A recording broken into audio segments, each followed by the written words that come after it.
से अनंत की धर्म यात्रा।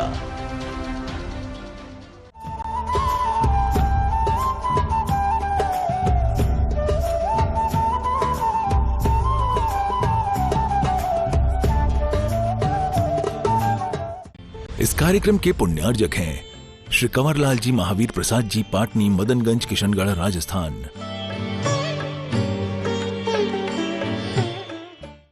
सर्वधर्माणां जैनम जयतु शासनम। पंच परमेष्टि भगवान की आचार्य श्री गुरुवर कुंद कुंद महाराज की, आचार्य श्री गुरुवर विद्यासागर महाराज, तीर चक्रवर्ती जगत पूज्य निर्यापक श्रमण मुनि पुंगव 108 सुधा सागर जी महामनिराज की, पूज्य मुनि संघ की।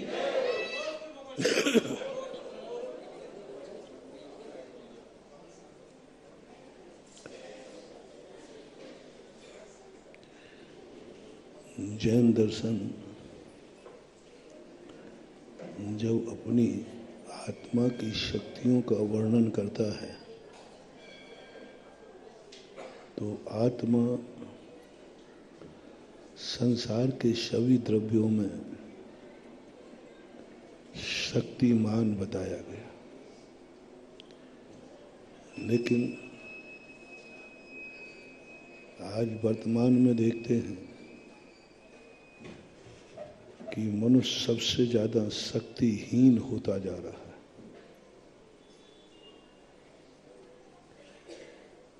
एक छोटा सा मच्छर भी तुम्हें कमजोर बना देता है। जड़ पदार्थ भी तुम्हें कमजोर बना रहे हैं। यहाँ तक कि तुम्हारी किस्मत भी तुम्हें नचा रही है। कोई तो नहीं है तुम्हारे साथ में, कोई भी नहीं है तुम्हारे लिए शरणभूत, कोई भी नहीं है दुनिया में जो तुम्हें ये कह सके चिंता मत करो मैं तो हूं। ये कहने वाला कोई नहीं है दुनिया में। जो ये गारंटी ले ले कि मैं तुम्हारे साथ हूं, चिंता मत करो, तुम्हारा कोई कुछ नहीं बिगाड़ पाएगा, कोई तुम्हें दुखी नहीं कर पाएगा,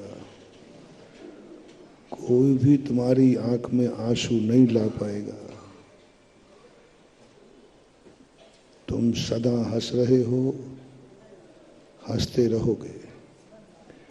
ऐसा कहने वाला दुनिया में कोई है तुम्हारा?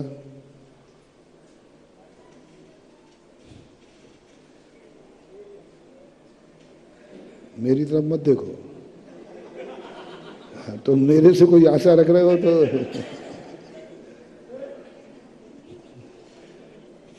ले ही नहीं सकता। मेरे ही भरोसा नहीं है, मैं तुम्हारा क्या भरोसा लूं? तुम कहो भगवान ले लेगा। भगवान कभी किसी की गारंटी लेता ही नहीं है। इसलिए हमारे यहाँ हम लोगों को आशीर्वाद देने का कहा तो ये नहीं कहा किसी को आयुष्मान का आशीर्वाद देना, सुखी रहो ये आशीर्वाद देना नहीं कहा। जैनाचार्य बड़े बहुत बहुत ज्यादा, उनका देख तेरा आशीर्वाद झूठा नहीं होना चाहिए। आयुष्मान का आशीर्वाद मत देना, क्योंकि एक ना एक दिन सबकी आयु खत्म होना है। तुम आयुष्मान का आशीर्वाद दे रहे हो। आयुष्मान का अर्थ आयु कभी खत्म, तो हाथ आशीर्वाद झूठा होगा कि नहीं? सुखी होने का आशीर्वाद मत देना, क्योंकि कोई भरोसा नहीं किसके जीवन में कब दुख। क्या आशीर्वाद देते मालूम? बता दो। अच्छी तरह मरो, समाधिरस्तु। अब इसमें आशीर्वाद झूठा नहीं होता, क्योंकि मरना तो है। और इतना शब्द जरूर जोड़ देना, अच्छी तरह समाधि पूर्वक मरण हो। इसलिए कोई इस संसार में ऐसा नहीं है तुम्हारा कि तुम्हारी जिंदगी की कोई गारंटी ले ले वे। कोई तो तुम्हारा है। देखो इस संसार में कौन है तुम्हारा जो तुम्हारी गारंटी लेता हो? कौन है जो तुम्हें शरण देने को तैयार हो? कौन है जो कहे कि चिंता मत करो मैं तो हूं? कोई नहीं। भगवान भी नहीं, गुरु नहीं, नमोकार मंत्र नहीं। अब इनसे अच्छा और कौन है? जब इन्हीं ने नकार दिया मणि मंत्र तंत्र बहु होई मरते न बचावे। कौन कर सकता? कोई नहीं महानुभाव। भगवान भी गारंटी, अपन भले भगवान की शरण में जाते हैं लेकिन भगवान कभी नहीं कहते चिंता मत कर बेटा मैं तो हूं। कभी नहीं कहते, कह ही नहीं सकते हो। तो पूज्यवर कुंद कुंद स्वामी कहते हैं तुम किसी भरोसे पे अपनी जिंदगी मत जीना। तुम किसी पर विश्वास मत करना कि कोई तुम्हें सुखी बना देगा, सुखी रख लेगा। मात्र यदि विश्वास, अपनी किस्मत पर भी विश्वास मत करना। ये किस्मत भी बहुत खतरनाक है, कब हंसा दे और कब रुला दे। अच्छे अच्छे राजाओं को शाम को किस्मत कहती है राजा बनोगे तुम अयोध्या के, और सुबह ही उठ के कहती है वनवास पधारो। किस्मत का इतनी बड़ी करवट ले लेती है किस्मत।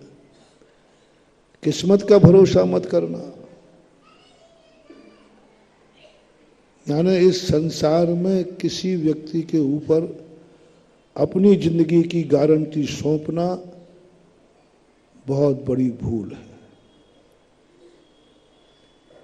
अपनी गाड़ी को अपने कमांड करो, किस्मत पे भरोसा नहीं। कल कहा था पुण्य पे भी भरोसा मत करना। ये पुण्य भी आखिर जिससे पाप बना है उसी से पुण्य बना है। हमारे शास्त्रों में पूज्यवर अमृतचंद सूरी महाराज ने पुण्य और पाप को एक बहुत अच्छा उदाहरण दिया। ये दोनों शूद्रा के पुत्र हैं। एक शूद्रा थी, उसके दो बेटे थे। एक बेटा कसाई के यहाँ पला, एक बेटा तोता पुण्यात्मा के यहाँ पला। तो एक ने गलत संस्कार ले लिए, एक ने अच्छे संस्कार ले लिए, लेकिन खून तो एक ही था।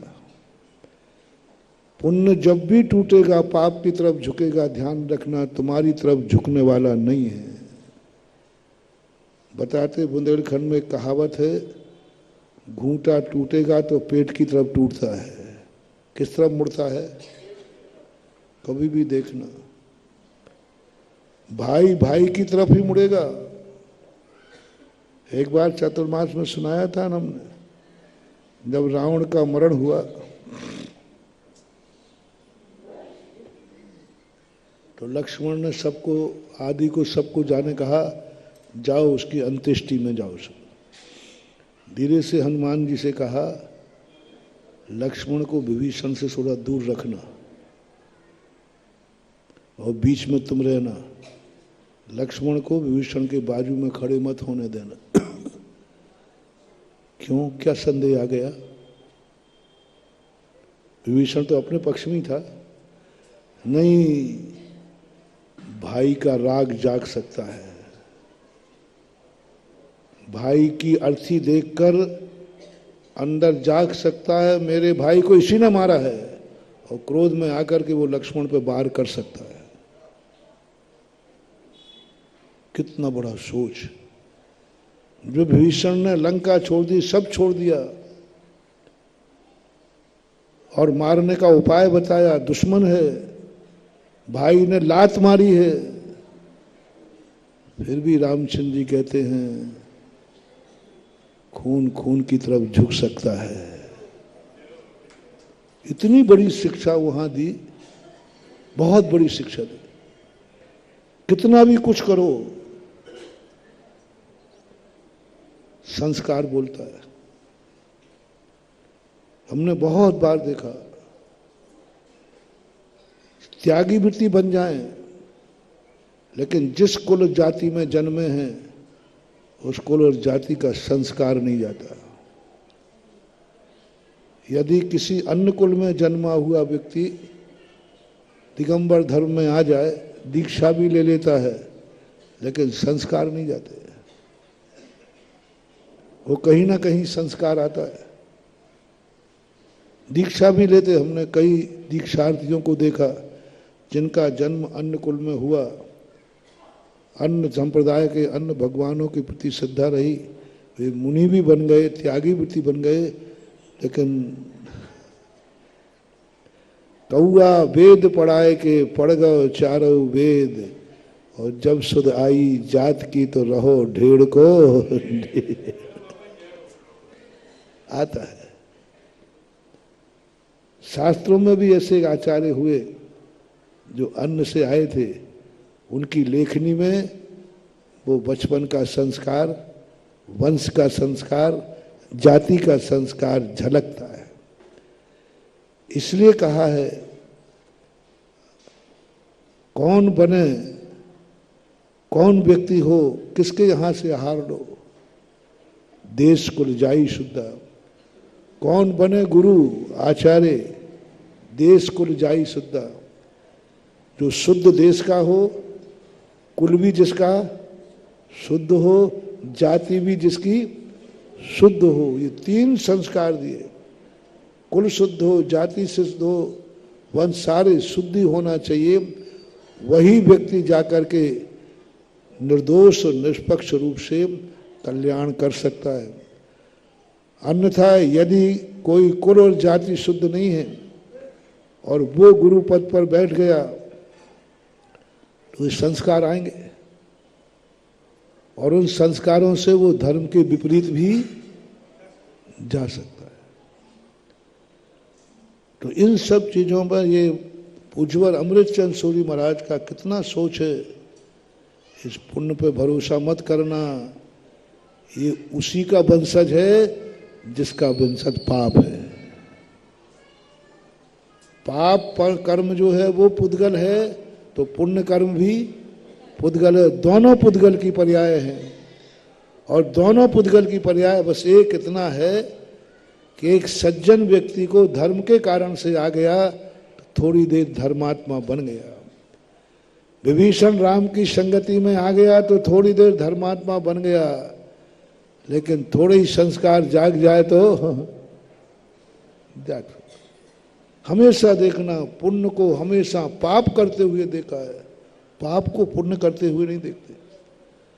पाप कर्म का उदय जरूरी नहीं कि तुम्हें पुण्य बंधाएगा, लेकिन 99% लोग पुण्य के उदय में पाप करते हैं।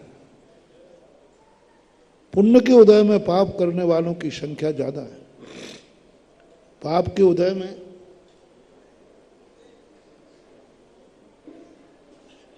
पुण्य करने वालों की संख्या बहुत कम है,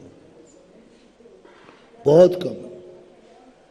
लेकिन पुण्य के उदय में पाप करने वाले लोगों की संख्या भरी पड़ी है, पूरी देवराशि मनुष्यों में भी। जिनके पाप कर्म के उदय हैं वे धर्म करेंगे, मंदिर आएंगे, ऐसा कोई नियम नहीं है, क्योंकि दुखी हैं, परेशान हैं, मजदूरी पे जाना है। वे प्रवचन सुनने नहीं आ सकते, वे पूजन करने नहीं आ सकते, वो सुबह से अभिषेक को नहीं आ सकते, क्योंकि गरीब है, मजदूरी पे जाना है, नौकरी पे जाना है, वो नहीं आ पाते। कर्म नहीं आने देता उनको, क्योंकि उनके अशुभ कर्म का उदय है। लेकिन जिनके पुण्य के उदय हैं वे कम धर्म करते हैं। अमीर लोगों को धर्म कराना बहुत टेढ़ी खीर है। जितना बड़ा आदमी होगा उसको धर्मात्मा बनाना उतना ही कठिन है, और जितना बड़ा आदमी होगा उसे पापी बनाना ज्यादा कठिन नहीं है। बड़े आदमी को अभिषेक का लोटा जल्दी हाथ में आएगा कि शराब की बोतल जल्दी हाथ में आएगी? बड़े आदमी का पूछ रहा हूं। अभिषेक का लोटा बहुत कठिन है, शराब की बोतल तो देने की जरूरत नहीं, वो खुद ही उठा लेगा। पुण्य की माया है। एक देव एक इंद्री बन जाता है। इसलिए कल मैंने कहा था इस पुण्य का भी भरोसा मत करना, ये भी आखिर पाप का ही भैया है। बलि विभीषण है लेकिन आखिर भैया तो रावण। वंश तो वही चलेगा ना। अपन लोग बहुत भरोसा करके बैठ जाते हैं पुण्य को। क्या करोगे इस पुण्य को? कितना संस्कार दो। जब भी ये झुकता है, जब भी ये पुण्य झुकाता है, पाप की तरफ ही झुकाता है। आप शेयर करना। आपके पास 1 लाख रुपया बचा हुआ है, परसेंटेज बताना। 1 लाख रुपया बचने पर तुम पूरे परिवार की मीटिंग करना। उस 1 लाख रुपए को क्या करने का भाव आएगा? अपने सबसे छोटे बच्चे से पूछना, बेटा 1 लाख रुपया बोल। एक ही बात है, पापा घूमने ले चलो ना। कहीं लोग अब बताया तो पैसा ही 99% बालक यही कहें घूमने ले सको ना, घूमने ले चलो ना। कहीं पैसा बचाए पापा, चलो घूमने चलते हैं, चलो किसी होटल में चलते हैं, गार्डन चलते हैं, यही आएगा प्रश्न। और तुम्हारा भी झुकाव प्राय इसी तरफ हो। अब थोड़ा अपनी महिलाओं से पूछना, ये देवी 1 लाख रुपया बचा है तो क्या करना है? अब वो मैं नहीं बता रहा हूं, मामला तुम्हें मालूम है। कोई ना कोई वो मांग रख देगी कि देखो बहुत दिन से हमारी ये इच्छा है आभूषण की, कुछ भी XYZ।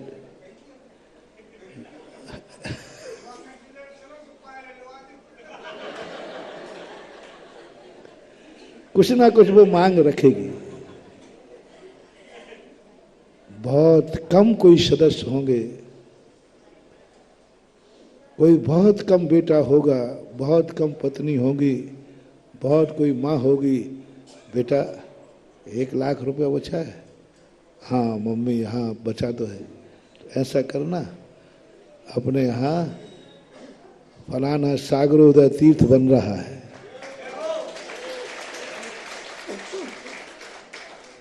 अपने यहाँ फलाने मंदिर में चल बेटा।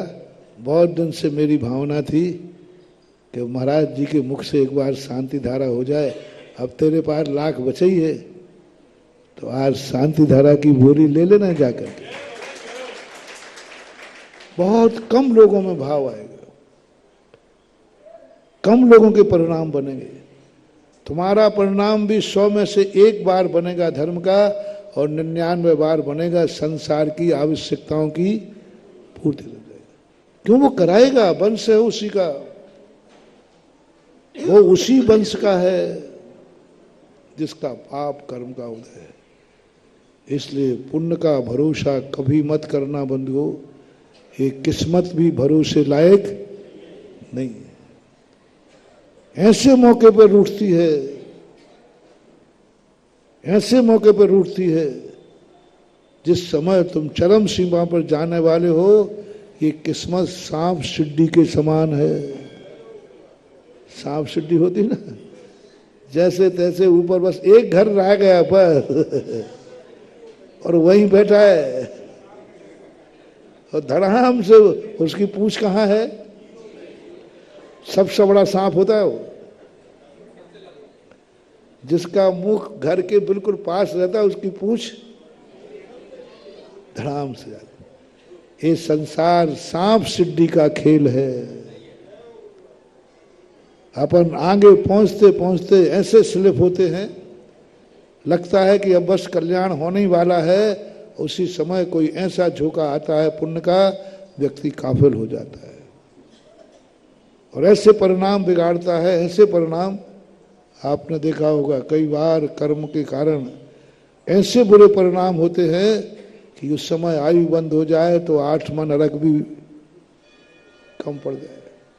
आती है, कसाय जाती है, बहुत कठिन है कसाय का मोह छोड़ना, कर्मों के उदय को ठुकराना, गुणों की पहचान होना बहुत कम होता है। गुणों की पहचान नहीं होती। ज्यादातर अपने ऊपर जो संस्कार रहते हैं वे संस्कार हावी हो जाते हैं। पुण्य के उदय का संस्कार आता है, अरे पुण्य से धन दौलत आया है, भोग ले रे, यश कर, काय के लिए मिला है? 2 दिन पहले कहा था ना हमने जब तुम्हें किसी संसार के कार्य में धन कमाने के बाद पैसा बचे, वो भाव आ जाए, काय के लिए कमाया है? इसी के लिए तो कमाया था कि बेटे की शादी होगी तब दिल खोल के खर्च करेंगे। मकान बनाते समय भाव आ जाए, काय के लिए कमाया है? बढ़िया इटालियन मार्बल लाओ काय के लिए कमाया है? और ये भाव तुमने भी कहते हुए सुना है। कहते हुए क्या? बोल दो। जो है सो है, महावीर की छुपाने की जरूरत नहीं। ना जाने कितने बार तुम्हारे मन में भी भाव आया होगा, काय के लिए कमाया है? कमाया है, पैसा बचा है। जब जब ये तुम्हारा भाव आवे, समझ लेना तुम्हारे अंदर रावण का संस्कार बोल रहा है। रावण का संस्कार बोल रहा है। कहीं ना कहीं से तुम्हारी आत्मा रावण की वंश में कभी रही होगी, उनके संस्कार में रही होगी। यही तो रावण ने किया था। जब कोषाध्यक्ष ने कहा कि साहब अक्षय निधियां भरी हैं, क्या करना है? बोले महल की ईंटें निकाल के सोने की लगा दे, फर्श में रत्न जड़ दे, मेरी जूतियों में डायमंड लगा दे। बोले सर मकान चाहिए। बोले काय के लिए कमाया है? क्या बोला रावण? पुण्य कमाया है। जन्म जन्म से कोई डाके का पैसा नहीं था। रावण के पास कोई डकैती का पैसा नहीं था, जेब कट का पैसा नहीं था, पेवर पुण्य कमाई थी उसके पूर्व भोग। किमिक्षिक दान दिए उसने, किमिक्षिक दान दिए। रावण का अतीत उठा के देखो, वो कहता कमाई है, मैंने दान दिया है, मैंने पुण्य किया है, तो आज धन मिला है। काय के लिए कमाया है? बनाओ इसको। बस उसी समय तुम्हारा डाउन चालू हो गया। बहुत बड़ा मोटिवेशन दे रहा हूं महानुभाव। किसी भी पुण्य के उदय में तुम्हें ये भाव आ जाए संसार का, काय के लिए कमाया है? आंखों में ज्योति मिली है, काय के लिए मिली है? हाँ? टीवी देखने के लिए, दुनिया के राग रंग देखने के लिए, काय के लिए मिली है? इसीलिए तो आंख मिली है। पापों के लिए, इसलिए तो शरीर में ताकत है। काय के लिए ताकत है? पापों के लिए। थोड़ी हुकूमत आ गई, काय के लिए हुकूमत है? दुनिया पे अत्याचार करने के लिए। काय के लिए धन आया है? धन है, अत्याचार करो, शोषण करो, कुछ नहीं है, एक अटैची मर्डर भी कर दो, कुछ नहीं होने वाला। किस पर अहंकार है? हम पैसे के बल पर सब कुछ कर लेंगे, ये भाव आता है। शेयर करना आता है कि नहीं?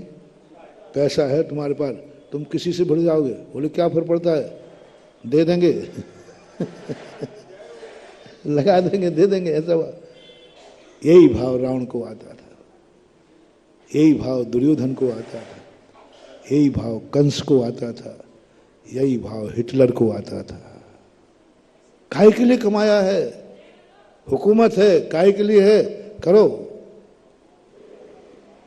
जब जब तुम्हें किसी भी पुण्य की प्रकृति से जो जो वस्तु पा करके तुम्हें आनंद आ रहा है, आँख, कान, नाक, मुंह, हाथ, पैर, धोना, चांदी, परिवार, बेटा, माँ, जो कुछ भी है, भगवान, गुरु, जो कुछ भी है, जिसको पा करके तुम अपने आप में इतरा रहे हो, जिसको पा करके तुम खुश हो,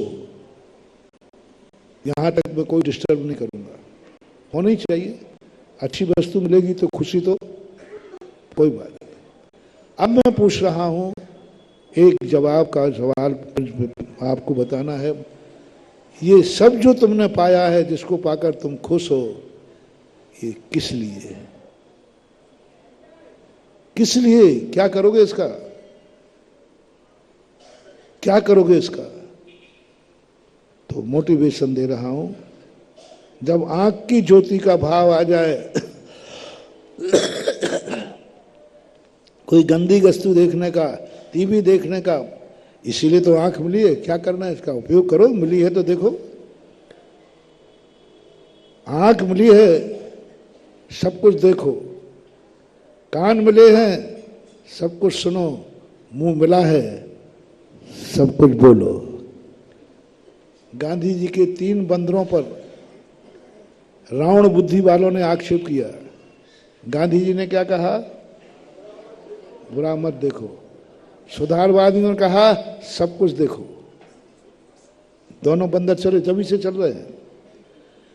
गांधी जी ने जिस समय ये बंदरों की घोषणा की थी, उसी दिन पेपर में निकला था, सुधारवादियों ने निकाला था, कम्युनिस्ट माइंड ने निकाला था।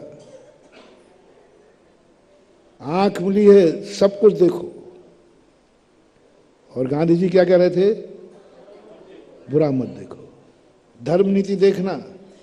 धर्म परमार्थवादी और भौतिकवादी, दोनों में इतना अंतर है।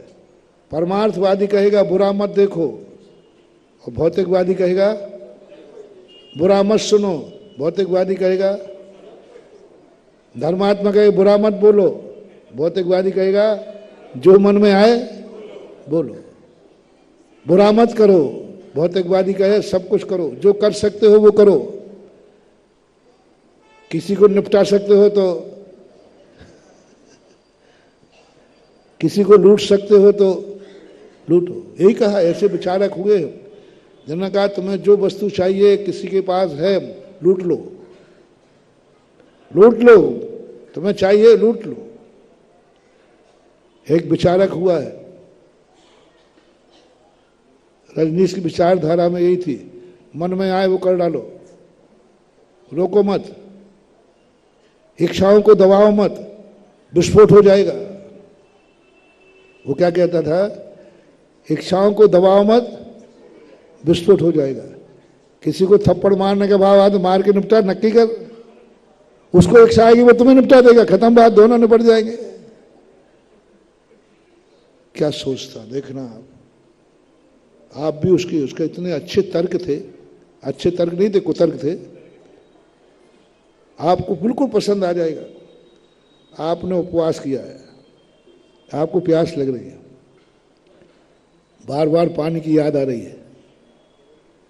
अनंत चौदस को बार बार पानी, बल्कि यहां तक कि रात में सोते समय तो तुम डकारी जाते हो। आज सुबह लोग प्रायश्चित लेते हैं, इसलिए मुझे पता है कि महाराज मैंने 14 को रात में पानी पी लिया। लोग तो कहते मैंने चाट खा ली, रोटी खा ली। मैंने कैसे? बोले बस सही में नहीं गई, स्वप्न में खा ली। तो रजनीश कहता है कि तुम इतने विकल्पों में हो, 24 घंटे पानी पानी कर रहे हो, इससे अच्छा एक गिलास पी लो ना, शांति हो जाएगी। अब पानी नहीं आ रहा है। अभी प्यास लगी थी तो बार बार किसकी याद आ रही थी? दिन भर 24 घंटे तुम पानी पानी करते रहे, इससे अच्छा था प्यास लगे एक गिलास पानी पी लो, बस प्यास की याद ही नहीं आएगी। दोनों में से श्रेष्ठ कौन सा है? एक विचारधारा वो भी है। तुरंत अपनी इच्छा की पूरी करो, शांति है। और एक विचारधारा वो है, नहीं, इच्छा को रोको, प्यास लग रही है लगने दो, सहन करो, पानी मत पीना। अब दोनों में आज के व्यक्ति को कौन सी चीज पसंद आएगी? अरे दिन भर पानी पानी की अपेक्षा एक बार पी के नक्की करो ना, खत्म बात हो गई। आज का भौतिकवादी पंचम काल का व्यक्ति इसी को पसंद करेगा। मां धर्म का अध्यात्म कहता है, आज यदि तुमने प्यास सहन कर ली, एक दिन ऐसा आएगा तुम्हें प्यास ही नहीं लगेगी। और एक बार पानी पी लिया, 2 घंटे बाद सोचा करता हूं भोगों से बुझ जावेगी इच्छा ज्वाला, परिणाम निकलता है लेकिन मानो पावक में। ये है आज की सुधारवादी। वो सोचते हैं कि थोड़ा घी पटक दो थोड़ी देर को अग्नि बुझती हुई दिखेगी, लेकिन फिर क्या होगा? भभक जाएगी। यहां तक नहीं सोच पाए कि हम जितनी अपनी आवश्यकताओं की पूर्ति करेंगे, आवश्यकता और बढ़ेगी। जितना खाएंगे उतना भूख और बढ़ेगी, जितना भोगेंगे उतनी और भोगों की तृष्णा बढ़ती है, घटती नहीं है। पंच इंद्रियों के विषयों को भोगने वाला आज तक कभी तृप्त होके नहीं मरा, अतृप्त होके ही मरा है। जो कल कहा था कि पूछा गया, भैया तूने सारे पाप कर लिए, अब तो विराम कर। बोले हाँ, एक वरदान देना हो तो दो। इस बार थोड़ा लेट शुरू किए थे ऐसी पर्याय मिले कि थोड़ा जल्दी शुरू करो। यही है, वो उसको नहीं समझा। वो कह रहे 1 महीने 8 दिन तक दिन भर 24 घंटे पानी की याद आती रही। कोई बात नहीं, आने दो।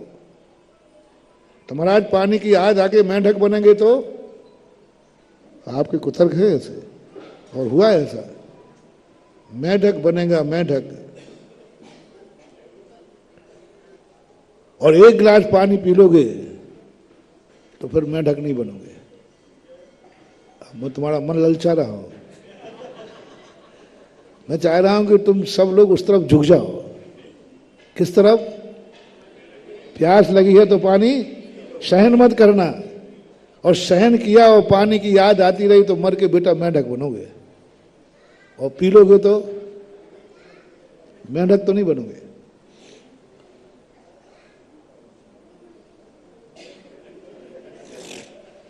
मेंढक तो नहीं बनोगे, मर करके पानी बनोगे। क्योंकि जो जिसके आश्रित होता है, कर्म उसको उसी के पास भेजता है। कर्म कहता है तू किसको चाह रहा है, चल उसी के साथ चल। 2 व्यक्तियों से कर्म होता है, एक तो चाहने वाले के पास भेजता है, और जब तुम्हारे चाहने वाले के पास भेजने के लायक पुण्य नहीं होता है तो तुमने द्वेष किससे किया था? पड़ोसी से। हमेशा झगड़ा करता, कर्म कहता है इसको पड़ोसी में पैदा करो। एक व्यक्ति की कहानी आती है, वो अपने बेटे से कह गया, बेटा मैं तो मर रहा हूं लेकिन पड़ोसी से समझौता मत करना, क्योंकि मेरे बाद तू समझौता कर लेगा, क्योंकि आजकल तू महाराज के पास जाने लगा है प्रवचन सुनने भी। तो कहीं तेरे मन में भाव आ गया और तू, महाराज यही कहते हैं भैया कसाय मत रखो, तू समझौता मत कर लेना, बोल वचन दे। चाहे उसका बाप मर जाए तो बेटे को नहीं छोड़ना, 7 पीढ़ी तक नहीं छोड़ना, जेल भेज के रहना है, पक्का है। बातों में मत आ जाना। अब मरते बाप की इच्छा कौन पूरी नहीं करता? कर्म कहता है मरते समय बेटे को ये तो कह के नहीं जा रहा है बेटा शांत, बल्कि और कषाय बांध के जा रहा है। बस कर्म कहता, क्या कहा तूने? उसके बेटे को नहीं छोड़ना, पीढ़ी दर पीढ़ी नहीं छोड़ना, चाहे कुछ भी हो जाए। कर्म कहता है ठीक है, और उस बाप को मरा और मर करके पड़ोसी में पैदा कर दिया। अब वो बड़ा होने के बाद कहता, भैया अरे कुछ नहीं, मेरा बाप बोल गया था। कि बेटे को माफ नहीं करना। अब बोलो किसका कांटा किसको लग रहा है? ये संसार है महानुभाव। यदि हमने शूकर को देखकर थूक दिया, कर्म कहता है तूने शूकर को थूका है, चल अगली पर्याय तेरी भी वही होगी, अगली पर्याय तेरी वही होगी, पक्का है। जिससे तू घृणा करेगा अगला भाव उसी में जाएगा। जो जिससे घृणा कर रहा हो, अपने पड़ोस से कहीं भी यदि तुम्हारा राग द्वेष समाप्त करने का भाव नहीं है, तुम्हें उससे घृणा है मरते दम भी। इसलिए जैनाचार्यों ने सबसे पहले मरते समय की दम लगाई, बोले तू और कुछ कर या ना कर, खम्मामी सव्य जीवाणाम सव्य जीवा कमंतु मैत्रि में सब भूदेशु बैरम मध्यम न केणवे। बस मरने के पहले तू एक बोल दे, मेरा किसी से द्वेष भाव नहीं है, मैं सबको क्षमा करता हूं और सब मुझे ये बुलवाया। मैंने सोचा इतना सा बुलवाने से क्या मतलब, क्या मतलब बुलवाने से? सब कुछ करे, ये नहीं बोले तो समाधि नहीं होगी। त्याग भी कर दे, मुनि भी बन जाए, कुछ भी कर ले, लेकिन ये दो शब्द नहीं बोल पाए, क्षमा करता हूं और क्षमा, ये नहीं हो पाया तो समाधि बिगड़ जाएगी। बहुत बड़ा लॉजिक है। और तू मरते समय कह रहा बेटे से कि पड़ोसी को छोड़ना नहीं, घृणा कर रहा है। निश्चित समझना, आप लोग सोच लो कान खोल के, जिस व्यक्ति से आपको घृणा हो, चाहे वो पशु हो, चाहे वो पड़ोसी हो, चाहे वो तुम्हारा रिश्तेदार हो, कोई भी हो, लिस्ट बनाओ तुम्हें किससे किससे घृणा है। किस किस को तुम फूटी आंख फूटी आंख नहीं देखना चाहते, किस किस से तुम किसी भी प्रकार का कंप्रोमाइज नहीं करना चाहते हो। कुछ भी हो जाए महाराज, मैं उसके प्रति तो नाम लिख लेना, बस नीचे मेरा वाक्य लिख लेना। परिवार वाले सुनो, ऐसा व्यक्ति मर के जाए तो तुम कहीं मत ढूंढना,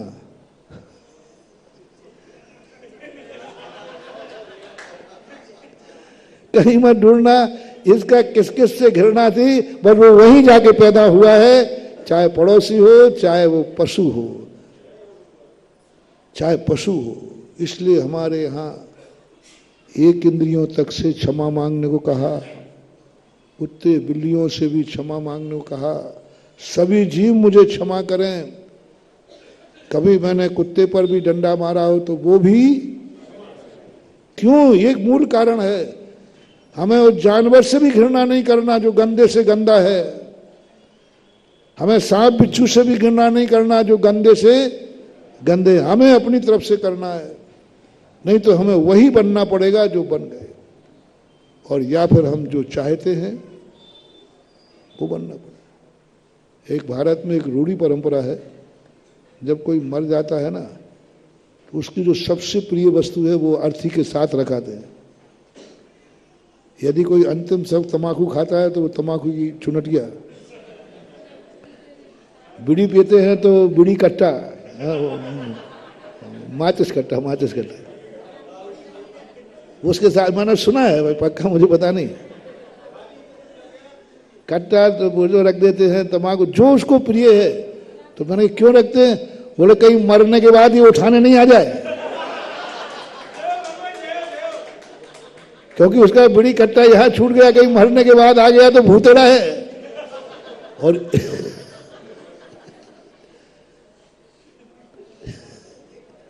इसलिए बेटा ऐसी कोई चीज से राग करके मत मरना।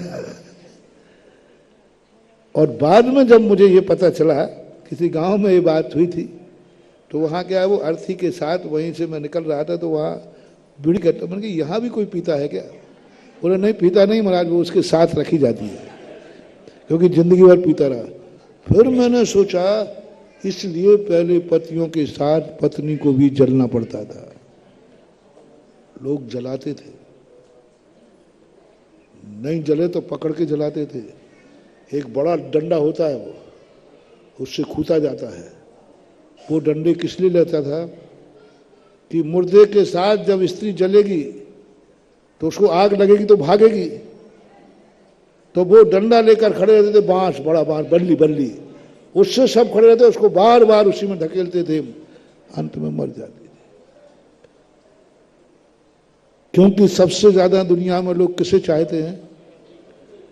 तो गांव वाले सोचो ये बीवी के खातिर भूत बन के आएगा, निपटा उसको साथ में भेज। इसलिए मरने वालों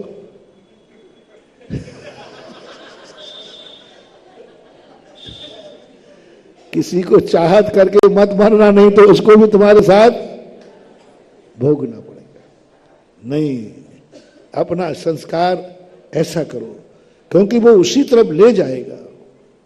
कर्म का सिद्धांत बना हुआ है। इसलिए ना तो राग करना है और ना द्वेष करना है, हमें सबके प्रति ऐसा परिणाम आना चाहिए। इसलिए कभी भी हो, कैसे भी हो, अपने इस पुण्य पर भरोसा नहीं करना। ये पुण्य जब भी झुकेगा पाप की तरफ ले जाएगा। और मैंने उदाहरण दे दिया है, आप खुद अपने आप से, जो मैं बात कह रहा था, रावण ने जो कहा, काय के लिए कमाया है, लगाओ सोने की लंका में, बनाओ सोने के महल, करो ऐसा राम। यदि तुम्हारे मन में कभी ये भाव आ जाए, काय के लिए कमाया है, काय के लिए पैसा है, दोस्तों के साथ घूमते समय आ जाए, कोई होटल में कमरा बड़ा महंगा तुम्हें मिले, कोई सस्ता कमरा, महंगा कमरा, लोग अरे काय के लिए कमाया यार, तू पागल है। ये लोग, तुम लोग बोलते हो, मैं बिल्कुल फैंसी ड्रेस सही कर रहा हूं ना? नहीं, बता दिया करो, थोड़ा चूक बूक हो जाए तो। नहीं करना महान भाव, नहीं करना। ये रावण का रूप है। डर जाना, कांप जाना ये कहते समय कि मेरा भविष्य वही होगा जो रावण का हुआ। कभी भी अपने पुण्य को पाप की तरफ नहीं कहना, इसलिए कमाया है पुण्य। और वही भरत चक्रवर्ती था। क्या कहता है चक्री? कैसे चले गए 6 खंड के भोगने वाला? 3 खंड का राजा नरक गया और 6 खंड का राजा मोक्ष गया। ज्यादा तो परिग्रह उसके पास था। मात्र एक कारण था, जब पूछा गया कि चक्री क्या बात है, इतना अपूर्ण धन है, क्या करें? बोले मंत्री जी बचा हुआ है। हाँ। बोलो सुनो, ये जो एक्स्ट्रा पुण्य मिला है ना, ये कोई हमने एक्स्ट्रा धर्म किया होगा। एक्स्ट्रा धर्म एक धर्म होता है, जितना जरूरत है, जितना आवश्यक है, उतना ही धर्म करना, उतना ही धर्म करना। जैसे आवश्यक है मंदिर जाना, जैन होने के नाते जाओगे, रात में नहीं खाना, अभक्ष नहीं खाना, जो भी जैन नियम हैं, उन नियमों को तुम पालन करते हो तो आपको उतना ही पुण्य मिलेगा जिससे आपकी गृहस्थी चल जाएगी। दान भी देते हो, मंदिर को जरूरत हो तो पांडली होती थी ना पहले, चंदा। मंदिर को जरूरत हुई तो कमेटी क्या करती थी? जितना जरूरत है मांग लेना। कमेटी कहती थी भाई हमें लाख रुपए इकट्ठा करना है, तो तुम लोग बैठ कर कहते सबसे 1100 रुपये ले लो। जितना मंदिर में जरूरत है उतना दे दिया मंदिर के मांगने पर, उससे तुम्हें पुण्य बंद होगा कि तुम्हारी जरूरतें कभी हमेशा पूरी होती रहेंगी। जितना तुम्हें जरूरत है उतना आपको पैसा मिलेगा, जितना जरूरत है उतना पैसा आएगा, पक्का आएगा, क्योंकि तुमने मंदिर की जरूरत पूरी की है। कह दिया तुमने भैया मंदिर में कोई जरूरत पड़े तो आप मुझे समाचार देना, तो कर्म कहता है ठीक है, जिस दिन तुझे घर में कोई जरूरत पड़ेगी पैसा आ जाएगा। अब एक्स्ट्रा पैसा चाहिए तो इधर कहो एक्स्ट्रा दान, एक्स्ट्रा त्याग। रात्रि भोजन त्याग करना जैनी का एक्स्ट्रा दान नहीं है, वो तो जैनी का लक्षण है। अभक्ष का त्याग करना कोई त्याग नहीं है, ये तो जैनी का लक्षण है। मंदिर आना जैनी का लक्षण है, जैनी का त्याग नहीं है, ये तो उसका लक्षण है। व्यसन नहीं करना ये जैनी का कोई धर्म नहीं है, ये तो जैनी का लक्षण है। शराब नहीं पीना, ये नहीं करना।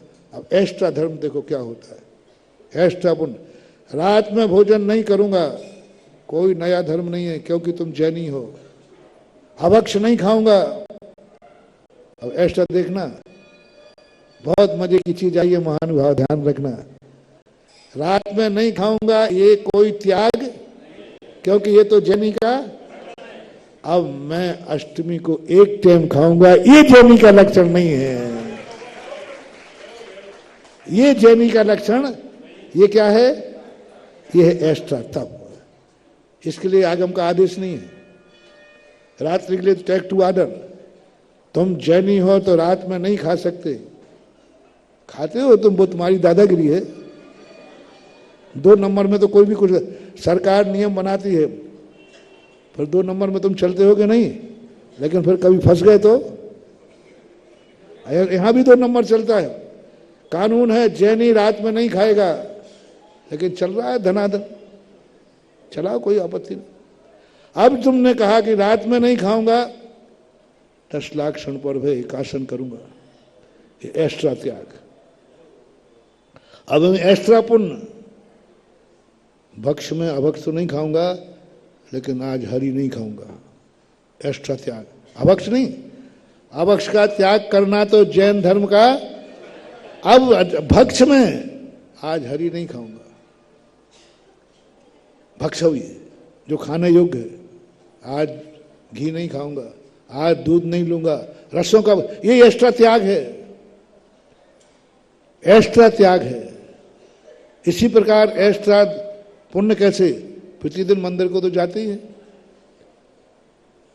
प्रतिदिन दर्शन तो करते ही हैं, नहीं, साल पूजा भी करते हैं प्रतिदिन।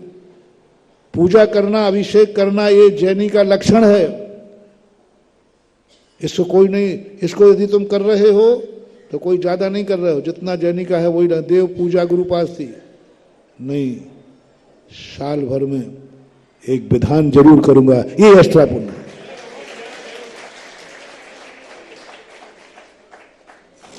जो अनिवार्य नहीं था। देव पूजा तो अनिवार्य थी, लेकिन विधान अनिवार्य नहीं। एक बार साल में विधान करेंगे। पहले होते थे, पूरी जैन समाज 10 लाख क्षण पर में एक विधान जरूर करती थी घर से, नियम थे। दोपहर में होता था, सुबह तो होता था नित्य नियम पूजन पाठ, और दोपहर में क्या होता था? आज भी तुम लोगों को मालूम हो जाए गांव वगैरह के, 10 लाख क्षण पर का। मैंने उस पर सोचा, चिंतन किया, अरे सुबह पूजा कर ली, विधान की क्या जरूरत है? भगवान का अभिषेक पूजन हो गया, सुबह तो करके आया, फिर दोपहर में विधान क्यों? ये है एक्स्ट्रा विधान, ये है तुम्हारी विशुद्धि, ये है तुम्हारा समर्पण। कानून तो कानून होता है, अब कानून तो तुम झक मार के करोगे। अब ये जैन कहलाना है तो मंदिर तो, लेकिन जैन कहलाना तो विधान करना जरूरी। फिर भी मैं विधान करूंगा, इसलिए साल भर में सारे जैनियों सुनो, एक आध विधान कर लिया करो तो थोड़ा ऊपर का खर्चा निकल आएगा। सुविधा शुल्क की कमाई बता रहा हूं। वो एक चलता है ना तुम्हारी नौकरी में, एक तो वेतन, एक पूछते, आजकल पूछते हैं, नहीं आजकल सब पूछने लगे, भाई ये तो तेरा वेतन है, ऊपर की कमाई कितनी है? हर चीज में ऊपर। बाजे वालों को जो मिलता है उससे ज्यादा खुश नहीं रहते। तो मैंने कहा आजकल ऊपर की कमाई का बड़ा जोर है। और वो सही में बहुत भयंकर गाली गलौज कर रहे थे, बिल्कुल एकदम साइलेंट हो गया दोनों। अरे मैंने कहा मेरा बड़ा प्रभाव है, थोड़ा सा आ जाता है। अरे मैंने कहा मेरा तो बड़ा प्रभाव है। देखो ये भयंकर लड़ रहे थे, मैं बीच में आकर के और बिल्कुल देखो इतनी शांति हो गई। अब जब भी कोई लड़ा करेगा मैं जरूर बीच में आऊंगा, क्योंकि मेरे बीच में आने से तो मैं खुश होकर उनके बीच में से निकला बड़े उससे। और देखो मेरा प्रभाव देखो कितना है। थोड़ी आगे कहता हूं, अब आजा बेटा महाराज निकल गए, अब आजा। और मैंने कहा मामला तो उल्टा हो गया। वो शब्द भी मैंने सुन लिया है, बेटा अभी तक तो महाराज कमरे में तो थोड़ा धीरे बोल रहा था, अब महाराज निकल गए, अब आज अब देखता हूं। और दोनों ही बोले, अरे मैंने कहा ये प्रभाव नहीं था, ये तो होता है ऐसा कि नहीं होता है। लेकिन फिर भी मुझे खुशी हुई, फिर भी जिनवाणी कहती है, फिर भी एक मोटिवेशन तुम्हें दे रहा हूं। ठीक है तुम महाराज के निकलने के बाद हुए, लेकिन कम से कम अभी सुधार हो जाएगा। कम से कम महाराज की पहचान तो है, महाराज की इतना तो है कि महाराज के सामने, इसका अर्थ है ये महाराज को पहचान रहा है, ये गुरु की महिमा को जान रहा है। महाराज के सामने नहीं करना। इतना ज्ञान भी यदि अपने पास है, क्यों अपने पूर्वजों ने कहा अरे देख मंदिर में कुछ गलत भाव मत करना, भगवान को डर, भगवान को।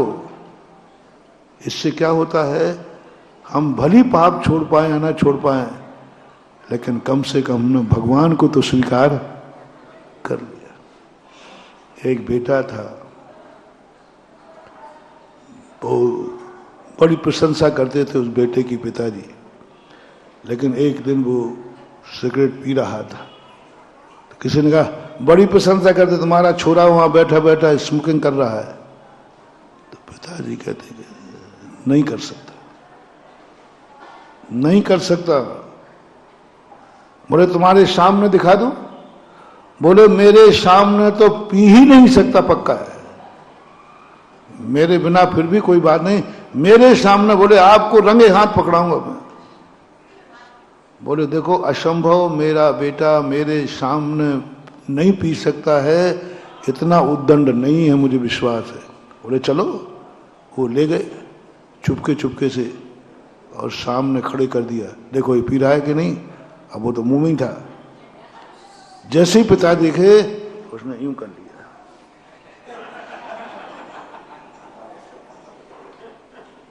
क्या कर लिया? तिनके की आड़ में पहाड़ आ गया। ये हाथ क्या बता दिया? अभी पिता का अदब है। देखा मेरे सामने नहीं पी सकता, हाथ लगा दिया ना। कितना बड़ा मोटिवेशन है कि वो अभी पिता को पहचान रहा है। उद्दंड होता तो हाँ पिताजी पी रहा हूं, बोलो करना क्या करना है, तो समझ लेते कि अब बेटा हमारे हाथ में अभी हाथ लग रहा है। इसका अर्थ ये समझ लिया है कि मैं गलत कार्य कर रहा हूं जो बड़ों के सामने नहीं करूंगा।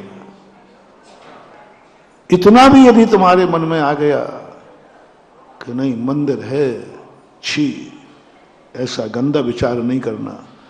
आप मन के गंदे विचार को रोक नहीं पा रहे हो, लेकिन मन को इतना ही कह दिया देख भगवान सामने बैठे हैं,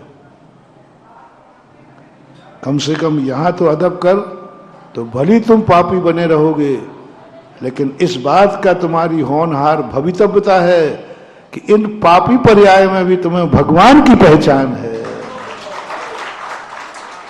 अविरत सम्यक दृष्टि क्या होता है? कोई पाप नहीं छोड़ता, लेकिन देव शायद गुरु को पहचानता है। कई लोग कहते महाराज गृहस्थ के धर्म करने से क्या फायदा है, मंदिर जाने से क्या फायदा है, मंदिर जाने के बाद देखो आप क्या क्या करते हैं।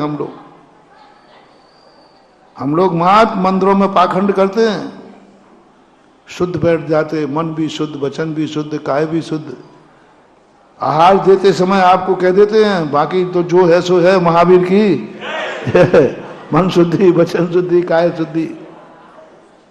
तो क्या भगवान नहीं जानते क्या कि तो मेरे सामने जो बन रहा है मेरे पीठ पीछे वह नहीं है, और क्या तुम हमें बुद्धू समझ रहे हो कि मुझे सब मालूम है तुम आहार के पहले क्या थे और आहार के बाद? लेकिन फिर भी मन शुद्धि, वचन शुद्धि, काया शुद्धि, आहार जल, मालूम है 1 मिनट पहले तुम क्या थे और आहार के बाद चौके के क्या हाल होना है वो ही मालूम है। जैसा महाराज पहुंचते हैं, जैसा चौका शुद्ध रहता है, ऐसा महाराज के पहुंचने के पहले भी रहता है। बताओगे नहीं? मुझे मालूम तो है। और महाराज के आहार के बाद भी वैसे ही रहता है। यदि मैं मुड़ के 2 मिनट बाद जाऊं ना चौके में, सारे राक्षस मिलेंगे। कोई पैंट पहने होगा, कोई शर्ट पहने होगा, और हो सके तो कोई आधुनिक हो तो जूते चप्पल भी पहन के जाए तो कोई बड़ी बात। आजकल वो चौका, ये मुनिराज का चौका, अभी महाराज के आहार हुए नहीं है, हो गए मान लीजिए, और 2 मिनट बाद ही उस चौके के क्या हाल करते हो। और शुद्ध भोजन का क्या हाल होता है। जहां आलू के दर्शन नहीं थे वहां आलू थाली में आ जाता है। जहां महाराज एक टाइम भोजन करते हो वहां चौके में, उसी कमरे में बैठ के तुम रात्रि में निपटाते हो। जिस चौके में शुद्ध भोजन करके महाराज ने खाया है, उसी में तुम अशुद्ध बैठकर खाते हो क्या? मालूम है मुझे, जिनवाणी को मालूम, सर्व को मालूम। फिर भी कहा ठीक है, कम से कम एक गुण तो है, जब तक महाराज हैं उनके सामने अशुद्धि नहीं करना। जब महाराज को आहार देना है तो मन शुद्ध, वचन शुद्ध, काया शुद्ध करना। महाराज को आहार देते समय शुद्ध कपड़े पहनना। स्वयं अशुद्ध में खाता है, लेकिन महाराज को कम से कम महाराज की पहचान तो है। ये तो मान रहा है मैं कितना भी पापी रहूं, लेकिन मेरा महाराज पावन है। मैं कितना भी अशुद्ध खाऊं, मेरा गुरु शुद्ध खाता है, शुद्ध भोजन करता है। और जब वो शुद्ध है मेरा गुरु, तो कम से कम जब तक वो मेरे सामने है तो मुझे भी शुद्ध, बस इतना ही काफी है। ये है अविरत सम्यक दृष्टि की होनहार। कम से कम वो गुरु को पहचानता है कि ये बात गुरु के सामने नहीं करना, ये अशुद्ध आहार गुरु को नहीं देना, नहीं देना। आप बताओ, यदि आप आलू खाते हो कि नहीं? बोल दो जो है, मना मत करना।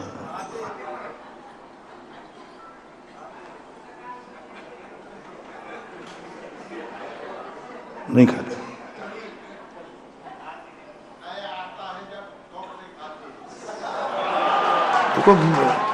देखो मेरी उंगली उठेगी तो बिल्कुल बेकाल तो नहीं उठेगी, ध्यान रखना। क्योंकि आज का प्राय कल्चर बन चुका है। डरो नहीं, मुझे मालूम।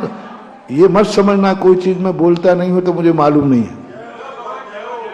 ये मत समझना कि भगवान बोलते नहीं तो उनको कुछ मालूम नहीं है, धूल झोंकते जाओ। नहीं बोलना अलग चीज है और ज्ञान होना। अब यदि किसी दिन आलू चिप्स का हम लोगों का भाव हो जाए तो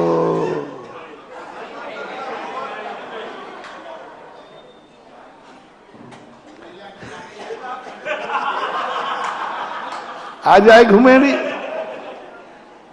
यदि सच्चा जैनी होगा, जो गुरु को पहचानता होगा, वो स्वप्न में भी मर जाएगा, लेकिन मुनिराज की अंजलि में आलू देने का भाव नहीं करेगा।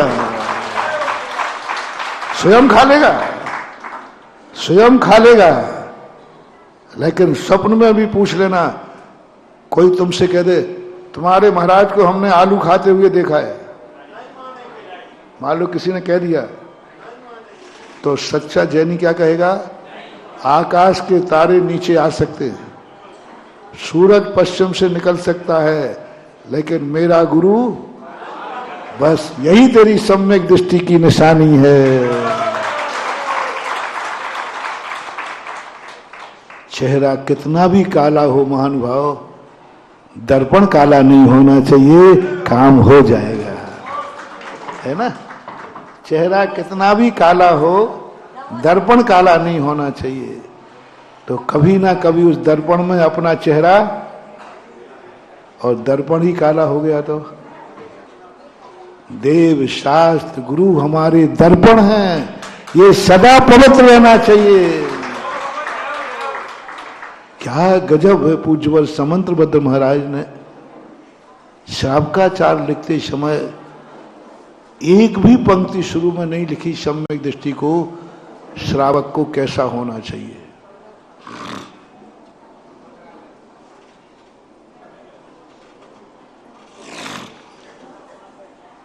सम्यक दृष्टि बना दिया, कुछ नहीं लिखा, कुछ नहीं लिखा।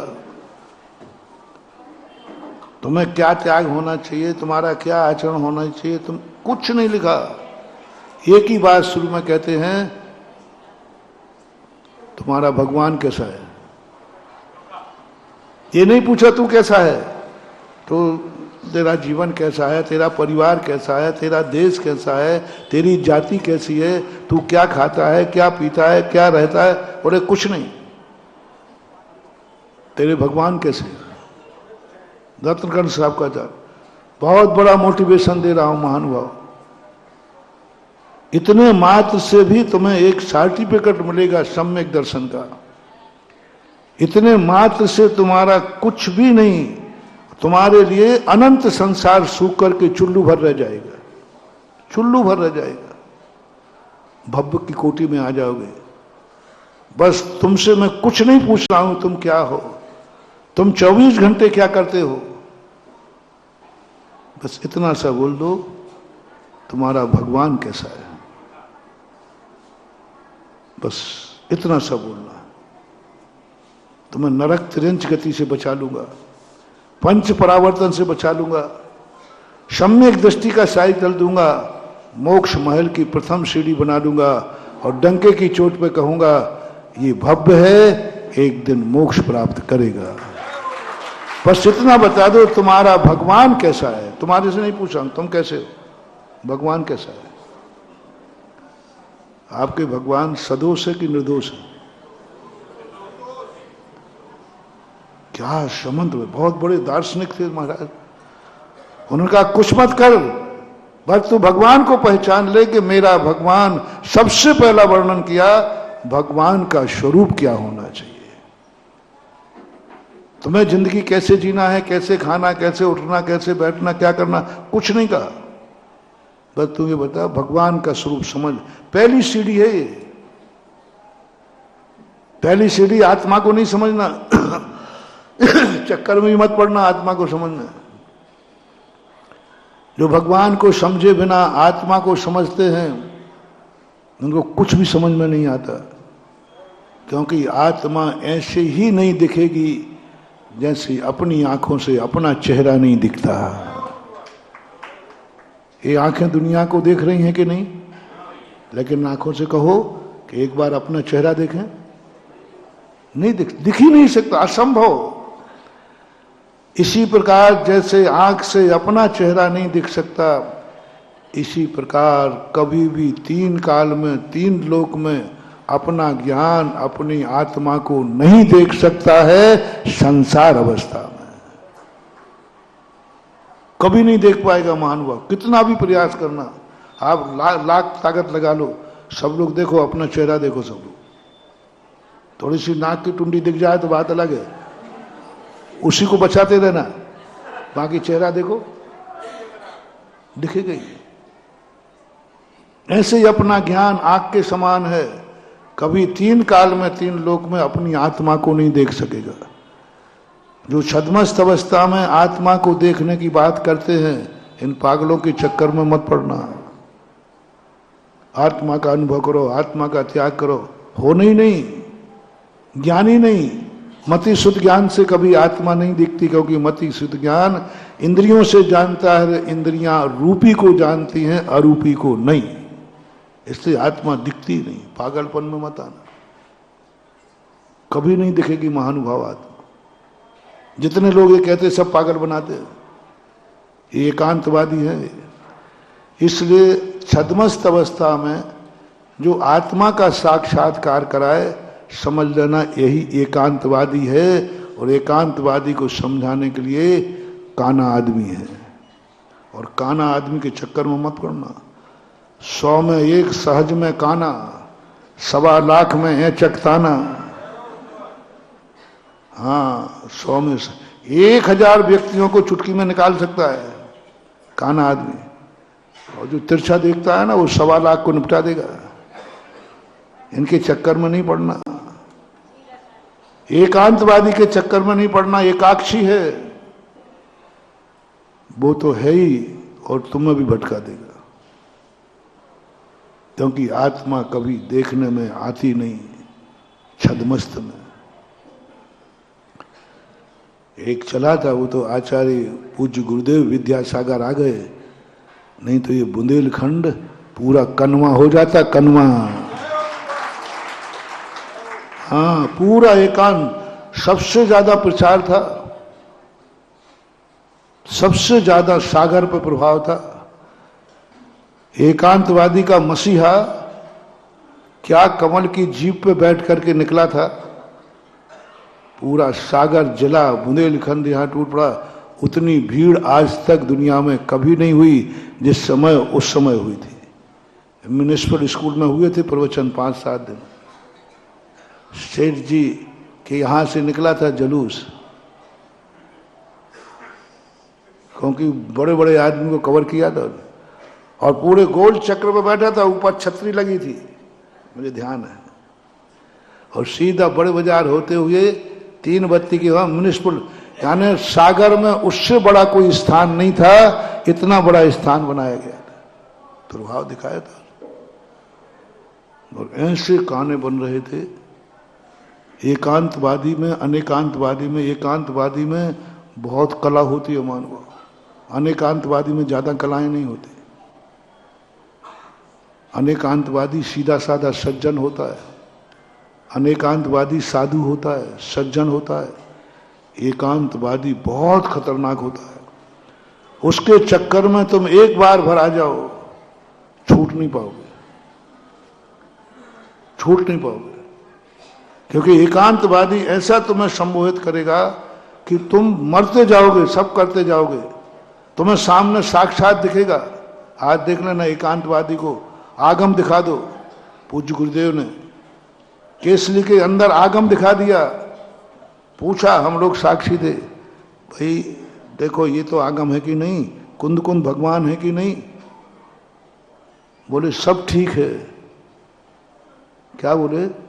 सब ठीक है, लेकिन हम जिस रास्ते पे चल गए हैं पीछे हटने वाले नहीं, क्योंकि हमारे पीछे हमारी भीड़ है। लाखों लोगों को क्या जवाब देंगे? आज तक हमने इनको बुद्धू बनाया है, यही सब थे, उनको हम क्या जवाब देंगे? इसलिए आप जो कह रहे हैं वो सही है, लेकिन हमारे सामने समस्या है। कभी नहीं, जो चक्कर में पड़ गए, आज भी सब जान रहे हैं कि पंचम काल में सच्चे साधु होते थे, हो रहे हैं और होंगे। आगम झूठा नहीं होता है। अज्जभी तृण शुद्धा लहरि देवत्तम इंदत्तम छ। आज भी रत्नत्र से शुद्ध साधु हैं, और वे देव इंद्र पद, लोकांतिक पद को प्राप्त करते हैं। आगम कथन है, सब जान गए वो, लेकिन एकांतवाद के चक्कर में फंसने वाला व्यक्ति नहीं आता। एक काने को तुम लोग अशुभ मानते हो कि शुभ मानते हो? अब बेटा मरोगे तुम, अब गड़बड़ हो गया। तो ये गांव में एक काना व्यक्ति था, वो जहां जाए उसे एक कनवा आ गया, एक कनवा आ गया, ये बेचारा परेशान था। मैंने पहले कहा कनवे व्यक्ति में एक्स्ट्रा बुद्धि होती है, क्योंकि सारी एनर्जी कंसंट्रेट हो जाती एक आंख पे। तो उसने कहा कि अच्छा ये सब लोग, तो उसने बहुत ऑपरेशन कराने का भाव सोचा कि आँख ठीक हो जाए, पर वो आँख इतनी डेंजर थी कि ठीक, अब उसने सोचा क्या मेरी आँख तो ठीक होनी नहीं। तो उसने सोचा कि इन लोगों का चाहत क्या है। तो उन्होंने सोचा ये भारत में दो चाहते हैं, सब व्यक्ति भगवान के दर्शन करने के लिए कुछ भी कर सकता है, भगवान का दर्शन होना चाहिए। वो कहते हैं मुझे भगवान दिख गया, कुछ भी कर लेगा। और जैनियों को आत्मा दिखाने की बात कर, मुझे आत्मा दिख रही, कुछ भी कर लेगा। पहले वो कबाड़ी वाला देखता था, हम जीव दिखाते हैं, 5 पैसा लेता था, उसमें से देखो, और उसमें कुछ नहीं, ज्वार की रोटी वो भाजी रखी रहती थी, बोले यही तो जीव है। उसने जाकर के खड़ा हो गया, कहीं दूर जाकर खड़ा होकर कहता है एक दिन सुबह उठ करके, ओहो मुझे भगवान दिख रहा, मुझे भगवान दिख रहा, मुझे भगवान दिख रहा, वो दिख रहा, वो दिख रहा, देखो वो कर रहा। अब ये कोई आवाज लगा दे और भारत का व्यक्ति कहां दिख रहा, कहां दिख रहा, कहां वो दिख रहा, बोले ऐसे नहीं दिखता है, जो सूक्ष्म बात को देखना है तो एक आंख बंद करो। तो उसने बंद कर ली इसे, बोले ऐसे नहीं, स्थाई बंद करो, ऐसे नहीं दिखेगा, स्थाई बंद करो। अब भगवान के नाम पर तो व्यक्ति दोनों ही आंखें फोड़ ले हुए, भगवान तो क्या है। लोगों ने सोचा कि एक आंख फूट भी जाएगी तो जाएगी, लेकिन तो एक ने फोड़ ली आंख। बोले अब कहना, बोले चुपचाप रहो। और कनवा देख ले तुम मुझे, मेरी दशा क्या है गांव में, मेरी दशा गांव में क्या है। अब तुझे मानेंगे तो फूट गई, अब तेरा मैं हुआ गुरु, तू ध्यान रख ले, अब तू भी बोलते दिख रहा है। अब मरता क्या नहीं करता। अब एक आंख तो फूटी गई, तो उसने कहा हाँ हाँ मुझे भी दिख रहा है। अब एक से कितने हो गए, तीसरा भी इसी नंबर में आ गया। अब तीनों ने कह दिया कि अब तो गुरुजी जो कहे वो तो कहना ही है, नहीं तो अशुभ तो हो ही गया। कहते कहते लाइन लगी और पूरा गांव लाइन में आ गया। और पूरे गांव में क्या हो गया, वो नाम ही हो गया कनवा गांव। फिर सबने उनको बैठा ला, उस दिन मीटिंग कराई कि भैया तूने ये बता दे कौन से भाव का बैर का बदला लिया है। बोले मैंने बदला नहीं किया, मैंने गांव का हित किया है, मैं इस गांव का हित किया है। बोले कैसे हित किया भैया। बोले देखो मैं इस गांव में अशुभ था, मैं कहीं जा नहीं सकता, डॉक्टर से इलाज करा लिया, आंख ठीक हो नहीं सकती, और मैं घर में निकले बिना रह नहीं सकता। जब भी निकलता हूं किसी ना किसी का अशुभ होता है। और शास्त्र में लिखा है कि काने को काना देख ले तो अशुभ नहीं होता, शुभ होता है। हाँ है, minus minus plus, minus minus, और ये झूठा नहीं है, सही है। यदि कहीं काना व्यक्ति कहीं जा रहा है, उसको काना दिख जाए, समझ लेना उसकी फतेह है। काने को काना दिखना शुभ होता है। और अब अपने गांव में कोई अशुभ नहीं रहेगा, क्योंकि जो जिसको देखेंगे कैसा रहा है, दिख गए भगवान। यही हो रहा है, यही हो रहा था। पूरा बुंदेलखंड सबसे ज्यादा कनवा बनने वाला था, बन गया था, मसीहा मान लिया था उसको। अरे आत्मा का दर्शन कराएगा। और अपने बड़े बड़े सेठ, बड़े बड़े पंडित बुंदेलखंड के पहुंच गए वहां आत्मा देखने के लिए। सौराष्ट्र, गुजरात में आत्मा देखने के लिए बस एक आवाज उसने लगाई थी, मैं आत्मा को दिखाता हूं, मैं आत्मा को साक्षात्कार दिखाता हूं। मुझे आत्मा बिल्कुल स्पष्ट झक झक झक करके दिखती है। पहले तो उसने खुद कहा मुझे आत्मा स्पष्ट झक झक करके दिखती है। स्वाध्याय तो ज्यादा था नहीं, था तो बिना गुरु का स्वाध्याय था। बिना गुरु का स्वाध्याय मयूर नृत्य के समान हास्यास्पद होता है, ऐसा पूज्यवर सुखचंद्र महाराज ने ज्ञानारणव में लिखा। गुरु बिन ज्ञान भेद बिन छोरी, होए ना होए थोड़ी ना थोड़ी। बिना भेदिया के चोरी नहीं और बिना गुरु के ज्ञान नहीं। बिना गुरु का ज्ञान था, दौड़े भागे। सबसे ज्यादा बुंदेलखंड भारत में सबसे ज्यादा, क्योंकि यहां पर क्रियाकांड नहीं है लेकिन आत्मा के भूखे जरूर है। जैनी आत्म दर्शन का भूखा रहता है, ये जैनी की पहचान है। उसको कुछ नहीं मिले, बस एक ही होता है, मुझे आत्मा देखना है, मुझे आत्मा का अनुभव करना है, मुझे बस एक जरूर लगे। एक संस्कार में है अपने, ये संस्कार में है अपने। परमात्मा से ज्यादा महत्व जैन दर्शन में किसका है? आत्म। इसलिए इसको परमात्म दर्शन नहीं कहते, जैन दर्शन का नाम है आत्म दर्शन। ये गुण है अपने में, जन्मजात गुण है। आत्मा का महत्व होता है, और जिस आत्मा के लिए, और वैष्णव में परमात्मा का महत्व होता है, आत्मा का नहीं। उनको परमात्मा का नाम ले दो वो मर जाएंगे, जैनी को आत्मा का नाम ले दो मर जाएगा। क्योंकि शास्त्र में कहा है, मर जा पर तू निजानुभव कर, घड़ी घड़ी मत रच तन में मृत्वापि। यदि मर करके आत्मा का साक्षात्कार होता है तो मर जाना, लेकिन एक बार आत्मा को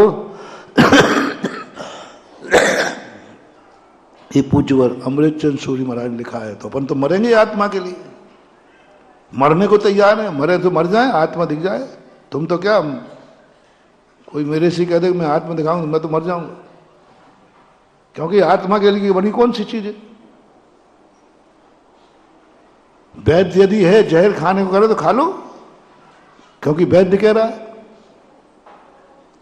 लेकिन पहले देख लेना ये वैद्य है कि नहीं। कौन बोल रहा है? काना आदमी बोल रहा है, काना आदमी बोल रहा है, नहीं मानना बात। एकांतवादी बोल रहा है, नहीं मानना बात। प्रवचन सुनने के पहले कितना भी तुम्हें बात समझ में आ जाए, हमें वचनों की प्रमाणता नहीं है, हमें वक्ता की प्रमाणता है। वक्तृ प्रामाण्यात वचन प्रमाण। मीठे मीठे आत्मा की चर्चा करके लोगों में आता हो, वचन की कोई प्रमाणता नहीं है। मीठी वाणी बोलकर अमृत भी पिलाए तो मत बोलना, और सच्चा वैद्य कड़वा बोल करके भी जहर पिलाए तो पी जाना। कौन बोल रहा है, हमेशा ये ध्यान रखना। महाराज वचन तो सही बोल रहे हैं, कितना बढ़िया प्यारा वचन हो रहा है। आत्मा का दर्शन करो। कौन सी महाराज, कई लोग कहते महाराज जी उनमें बताओ, आप सोनगढ़ के पीछे पड़े रहते हो, कोई आपका वैर भाव है शायद। बताओ उनमें कमी क्या कर रहा था वो? क्या आत्मा की बात करता है ना, आत्मा की चर्चा करते हैं ना, आत्मा का साक्षात करते, कोई पाप की बात तो नहीं बताते। लोग आत्मा ही की चर्चा करते, आत्मा की बात सुनो, आत्मा को देखो, आत्मा को जानो, सब कुछ करो। बस यही तो खतरनाक है। वो कनवा भी कोई पाप की चीज नहीं दिखा रहा, भगवान को ही दिखा रहा है। वो गलती क्या कर रहा भैया बताओ? कोई पाप की चीज दिखा रहा क्या? बुरी चीज दिखा रहा नहीं, भगवान को ही दिखा रहा। कर क्या रहा है? अरे वो भगवान को क्या खाक दिखा रहा है, सारे गांव को कनवा बना रहा है। ये क्यों नहीं देख रहे? आत्मा को दिखा रहे हैं। महाराज गलती क्या है? लोग कहते मेरे से, राजस्थान में कहते थे, महाराज इनमें कमी क्या है? आत्मा की चर्चा करते ना, आत्मा के अलावा तो कुछ नहीं करते। अरे मैंने कहा आत्मा को नहीं दिखा रहे हैं, आत्मा को कन्मा बना रहे हैं, एकांत मिथ्यात्व बना रहे हैं। लोग इसी बातों में आ जाते, भाई उनके स्वाध्याय में चर्चा में आत्मा के अलावा कोई चर्चा नहीं। आत्मा की चर्चा करते, आत्मा की सब बातें, आत्मा के कुछ करते ही नहीं। यहां वहां की चर्चाएं नहीं, कथा कहानी नहीं, कुछ नहीं, आत्मा आत्मा आत्मा। लोग प्रभावित हो जाते, लोग अनुकूल हो जाते हैं। देखो कितना बढ़िया स्वाध्याय चल रहा है। बस यही भूल है महानुभाव। सावधान। वचन बहुत अच्छे हैं, स्वाध्याय आत्मा की चर्चा है, लेकिन तुरंत देखना ये वचन कौन कह रहा है। वक्ता कौन है? वक्ता यदि निर्ग्रंथ दिगंबर गुरु है तो फिर भली वो जहर दे ले तो पी जाना, अन्यथा अमृत के नाम पर भी मर जाना, लेकिन अमृत मत पीना। वक्तृ प्रामाण्यात वचन प्रमाणम, हमारे यहां वक्ता की कीमत है। पूज्य गुरुदेव ने बचा लिया, अनंत उपकार है। दुनिया उपकार माने या तो ना माने, लेकिन बुंदेलखंड को तो जरूर मानना चाहिए कि पूज्य गुरुदेव नहीं होते तो आज सारा बुंदेलखंड कन्वा हो जाता। हम भी उसी में शामिल होते, हम और सब होते, वो तो सभी उसी का रूप थे। धन्य पूज्य गुरुदेव ने आकर के आवाज लगाई, नहीं नहीं बातों में मत आओ। आकाश के तारे जमीन पे आ सकते हैं, लेकिन छदमस्त को कभी आत्मा का दर्शन नहीं हो सकता है। कोविद दक्षो साहु संपटिकाले परोक्ष रूपमणम पच्छमेव दट्ठम परोक्ष नाने पविठंतम। ये आगाज पूज्य गुरुदेव ने किया, इसी सागर में किया था, वाचना के समय किया था, सारे विद्वानों के सामने किया था, जो वहां प्रभावित थे सब थे, सब विद्वान प्रभावित थे। कहा था बोलो ये कुंद कुंद स्वामी क्या कह रहे हैं? कौन है चतुर्शयाना व्यक्ति जो छद्मस्त वासना में बैठ कर कहे मैं आत्मा को साक्षात देखता हूं जैसे प्रत्यक्ष ज्ञानी देखते हैं? लाओ उस शयाने को मेरे सामने लाओ। दावा कर रहे हैं 2000 वर्ष पहले कोविद दक्षो साहू। कौन है ऐसा चतुर्शयाना व्यक्ति जो छद्मस्त अवस्था में बैठ के कहे मैं आत्मा को साक्षात मेरे सामने लाओ? परोक्ष नाने पविठंतम, परोक्ष ज्ञान में स्थित होकर कहता मैं साक्षात देखता हूं। एक बार एक व्यक्ति मिला, दीक्षा के बाद की बात है, वो भी एकांती था, तो मैं तो वैसे ही सावधान रहते ही हूं क्योंकि मेरे तो गुरु ने सब बता दिया। बोले महाराज कभी आपने महाराज बनने के बाद आत्मा दिखी? अब मैंने कहा यदि मैं कह दूं नहीं दिखी तो कहेगा फिर आप मिथ्या दृष्टि हो। आत्मा दिखी नहीं तो सम्य दृष्टि नहीं। मैंने कहा आपको दिखी? बोले हाँ हमें तो दिखती है। मैंने कैसे दिखती है? तो आंख बंद किए, आंख बंद करके था देखो मैंने आंख बंद करो, आप आंख बंद के बाद देखो, बीच में थोड़ी देर बाद देखना, थोड़ा नहीं दिखे तो आंखों को यूं यूं करना, देखो एक पीली पीली बिंदी दिखेगी, एक पीली पीली बिंदी दिखेगी, पर वो ही चित ज्योति, वो पीली पीली। अमृत चंद सूर्य ने कहा चित ज्योति आत्मा की, तो आंख बंद करना, जल्दी नहीं दिखेगी, थोड़े पर दिखेगी, बीच में थोड़ी दिखेगी। मैंने कहा पंडित जी, पंडा जी कहा मैंने, तो मैंने कि ऐसी वो आंख बंद करने के बाद पीली पीली तो हमें मुनि बनने के पहले भी दिखती थी।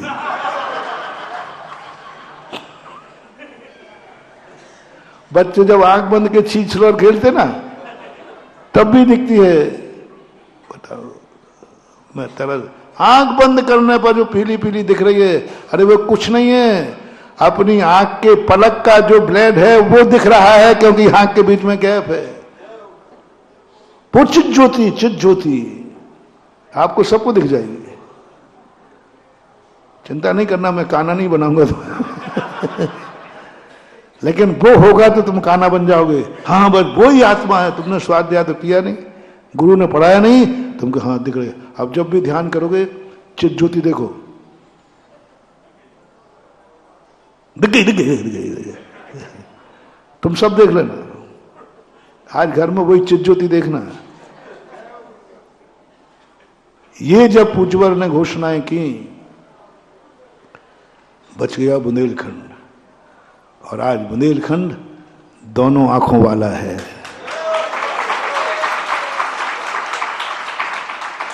आज कोई भी नहीं, और अब इनका प्रभाव सब खत्म हो गया।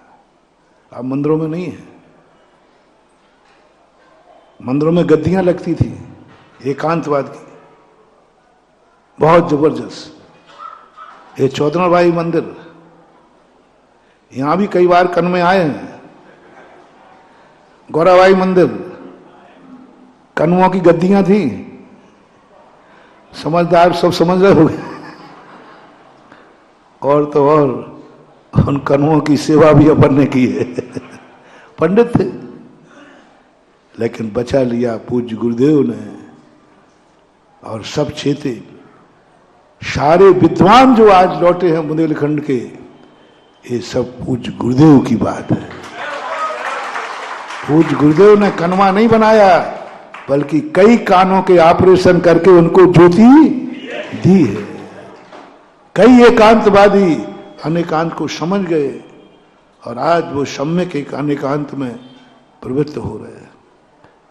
इसलिए भगवान को अपन नहीं देख पा रहे हैं, लेकिन भगवान हमें, और जो हमें देख रहा है उसको एक बार देखना तो है। मैं भी दिखाऊंगा आत्मा, चिंता नहीं करना, लेकिन काना बना के नहीं दिखाऊंगा, दोनों आंखों से दिखाऊंगा। अनेकांत में भी आत्मा दिखती है और एकांतवादी भी देखता है।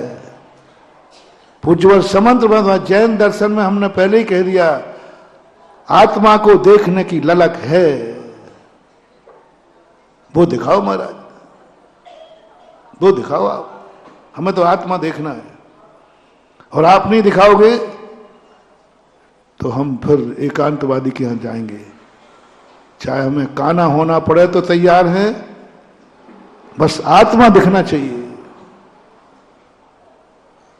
पूज्यवर समंत भद्र महाराज कहते, दिखा रहा हूं, थोड़ा शांति रख, शांति रख।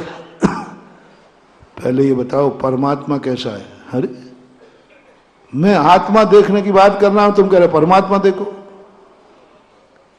एक बालक आत्मा के लिए कहा, भगवान मुझे आत्मा का स्वरूप समझाओ। बोलो सुनो, भगवान कैसा होता है? अरे मैं पूछ रहा हूं आत्मा कैसी होती है और आप बता रहे हो? कोर्स देखो बिल्कुल उल्टा है। लक्ष्मण कहते हैं भैया मैं राजनीति सीखने आया हूं कि राजा कैसे बना जाता है, और गुरुजी सिखा रहा है कि जाओ लकड़ी बीनने जाओ, वनवासी कैसे बना जाता है। क्या इनके लिए पढ़ने आए थे? अरे राजनीति सिखाएं गुरु, कि राजनीति कैसे की जाती है, तलवार कैसे चलाई जाती है, ये तो सिखा नहीं रहे, और कह रहे जाओ बेटा जंगल से लकड़ी बीन के लाओ। बिल्कुल उल्टा काम हो रहा है। लक्ष्मण और रामचंद्र जी में कई बार बोले महाराज भैया ये गुरु समझ में नहीं आ रहा है। बिल्कुल उल्टे उल्टे पीरियड लगाता है। बोले मटके बनाने सीखो, कभी काम आ जाएंगे। अरे इनसे कहो कि मैं दशरथ नंदन हूं, राजा का बेटा हूं, मुझे मटके बनाने की। पर रामचंद्र जी थे, उन्होंने कहा लक्ष्मण हम जो चाहते हैं वह गुरु देगा तो हमारा विनाश हो जाएगा, और गुरु जो दे रहे हैं वो ले लो, इसी में विकास हो जाएगा। डॉक्टर के अनुसार दवाई लोगे स्वस्थ हो जाएंगे, और अपने अनुसार दवाई लिखाओगे, कोई लिख देगा डॉक्टर, उसको तो फीस से मतलब है नहीं। गुरु जो देवे उससे संतुष्ट हो। गुरु द्वारा परोसे हुए भोजन से जो संतुष्ट होते हैं, पुष्पदंत भूतबली के लिए लिखा है धवला जी में, वे एक दिन बहुत बड़ी शक्ति को प्राप्त हो जाते, बहुत बड़े ज्ञानी कर जाते। जो दे रहे वो लो, वह प्राप्त करो, अपने मन माने ढंग से नहीं। समंत भद्र महाराज कहते क्या देखना है? आत्मा देखना है, ठीक है, परमात्मा को समझो। आत्मा का कल्याण करना है, बताओ तेरे भगवान कैसे हैं।